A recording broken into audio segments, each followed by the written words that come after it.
Hey guys, aka Knife here, and today I'm going to be talking or telling you guys another Halloween story. So, yeah, let's get started. This Halloween story is made up, and I'm making it up as I'm going. So, it was Halloween night, and there was a boy. He got his costume on. He was dressed as a zombie. But it was like a zombie mask like this. It was a zombie mask just like this, so it wasn't like, you can tell that it was an actual human and everything. So he went out and he wanted to go trick-or-treating and probably scare some friends with his new mask that he just bought, because he thought it was really scary. And while he was walking, he found this sidewalk. And the sidewalk went between two houses. And he started walking down this sidewalk, and it got darker and darker and darker. And he found this bridge, and he went over the bridge. And the bridge was over a creek. And the creek smelled like dead people. So he didn't mind it or whatever. He just kept on walking the sidewalk. So he kept walking the sidewalk. And it took him to a new neighborhood. And there was green fog all over the floor. There's green fog all over the floor. So he started walking, and he's looking around, and he's seeing all of these kids in really awesome, really detailed, almost lifelike costumes. And he's looking around, he's like, where am I? I'm just gonna turn around and go back. When he turned around, the sidewalk wasn't there anymore. It was just woods. And he got scared, and he's like, oh my God, how am I gonna get home? What is this place? And so he started walking, and another zombie came up, but this time it was a real zombie, because this is all real. And the zombie comes up, and the boy goes, I'm a zombie too. You can't eat me. And zombie goes, brains, and walks the other way. Well, a witch came flying by on her broomstick, drops down. What are you doing here? And the boy, he's like, I was walking the path, and I found this place, and it looks pretty cool. And he's being as brave as he can. He's being all big and bad, and trying not to show that he was scared. And the witch is like, wow, you have courage. Well, come on this way, and I'll show you. I'll show you the real ways of Halloween. So the boy and the witch started going off down the street, watching all of these monsters, we should say, run around the streets by themselves and everything. They're just running around, having fun, yada yada yada. And the boy started getting scared, like more scared and everything. And about 3 hours passed. They're still walking down this long, long road. Green mist all over the floor, a whole bunch of monsters all over the place, witches flying, zombies walking, ghosts flying, werewolves jumping from roofs to roof, vampires. Yeah, it was all out. And he's walking, and he feels his leg start dripping, like a water stipe was dripping from his leg.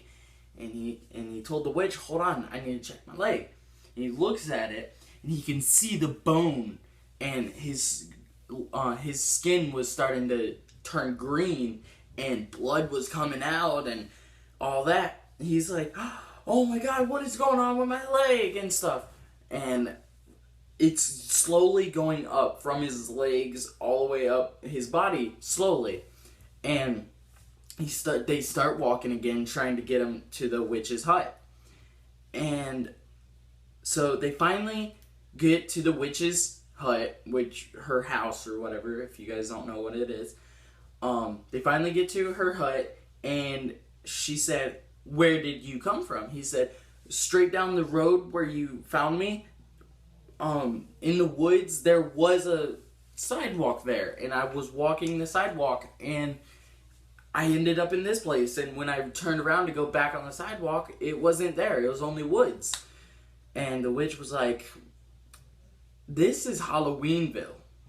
And the boy's like, Halloweenville? I read that in a book the last year in 5th grade. Let's just say 5th grade. In 5th grade. Well, the witch said, well, this is the place where boys and girls come when they find that path. We get about 3 or 4 kids every Halloween, and that's why this place is so full. They come from the same place that you came from. I was like,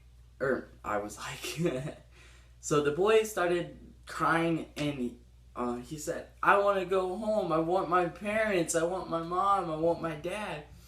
And so she said that he needs some rest. So she fed him some meatloaf and boogers and stuff, because she's a witch. Not really. Fed him meatloaf. But then she laid him down and let him go to sleep. He woke up the next day, went out, and everyone is still playing in the streets and stuff. No vampires are out because it's the middle of the day, so vampires aren't going to be out in sunlight. Can't see the ghost because it's sunlight out and ghosts don't come out at sunlight. But you can still see the werewolves walking the streets and see the witches flying and all this and that. And he was walking and he started talking to some of the people, asking them how long have they been here, when did they come here, and all that.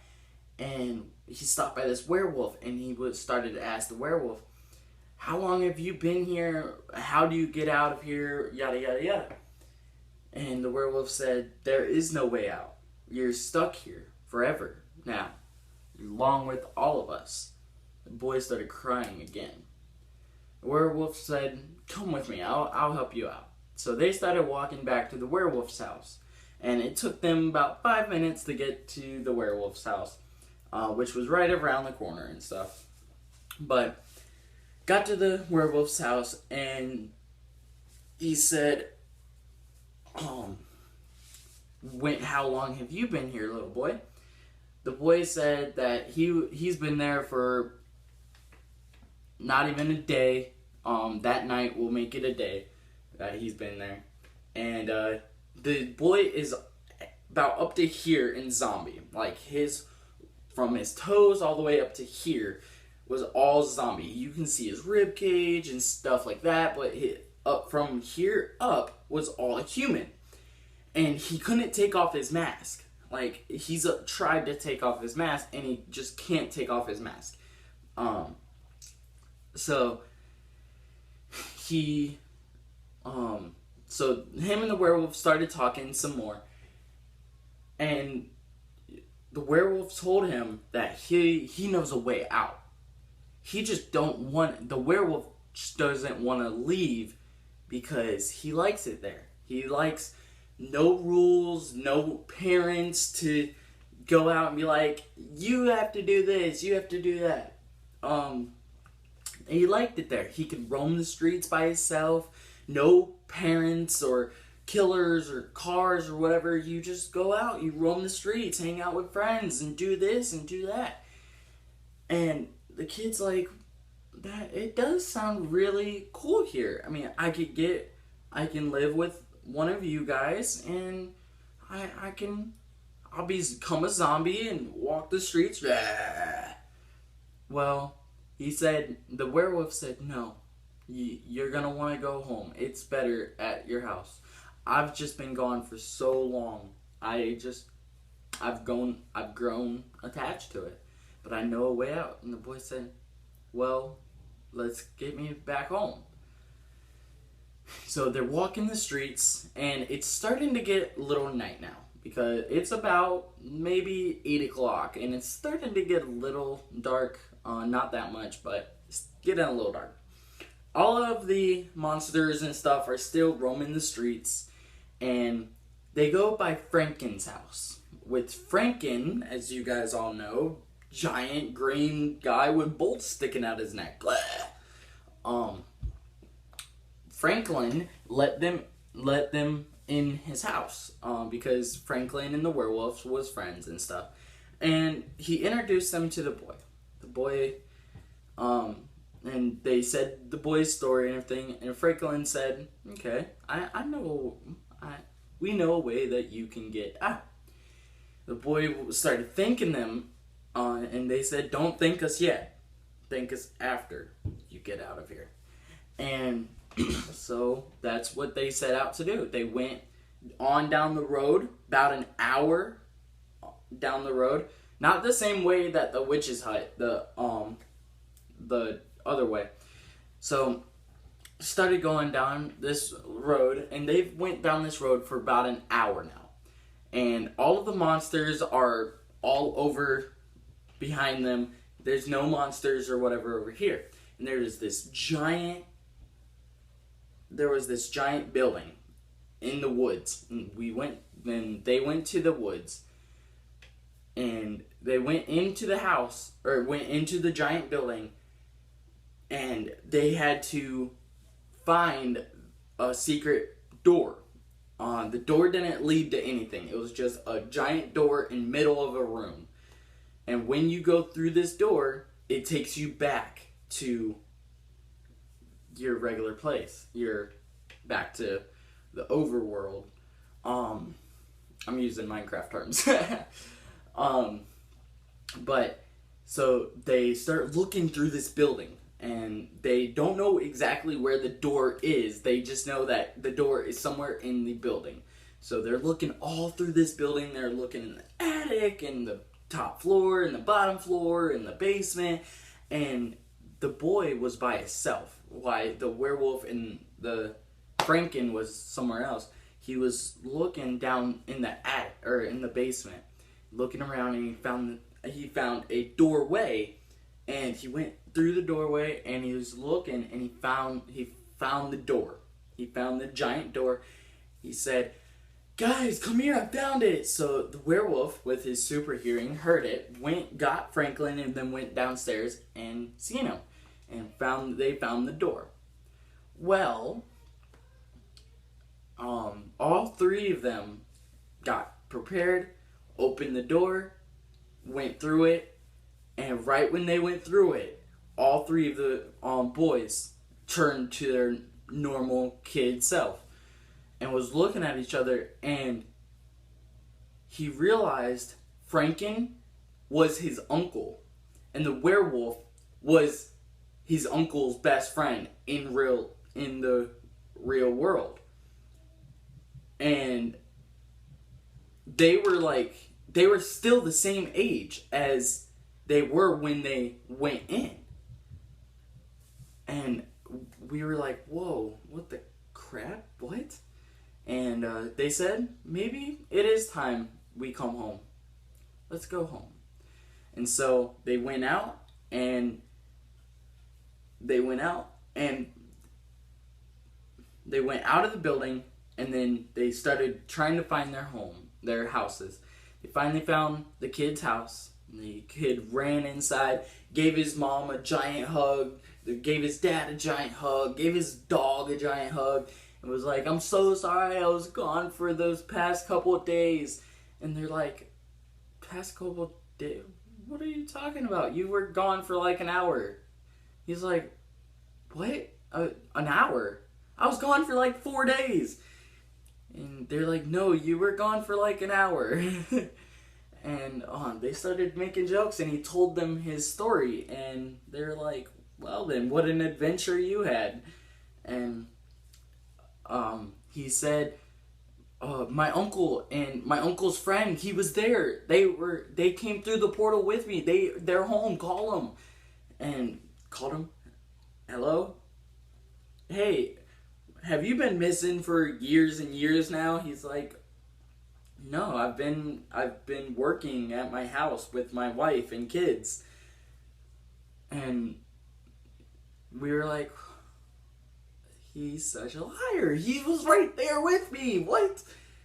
And now every Halloween he goes past the sidewalk, and he stands there, and whoever sees that sidewalk and tries to go through it, he warns them. He said, you know, if you go through this sidewalk, you can get trapped, and the only way to get out is to find a building and go through a door in the basement. They said, what? And they didn't believe him, and they done it themselves, and now they're trapped. Well, that was the story for you guys. Thanks, guys, for watching. Don't forget to like, comment, and subscribe for more stories and content and stuff like that. Yeah, I think this story was pretty good. Like I said, that was a made-up story. And I was making all of it up as I went. So, yeah. Thanks, guys. Don't forget to like, comment, and subscribe. Peace.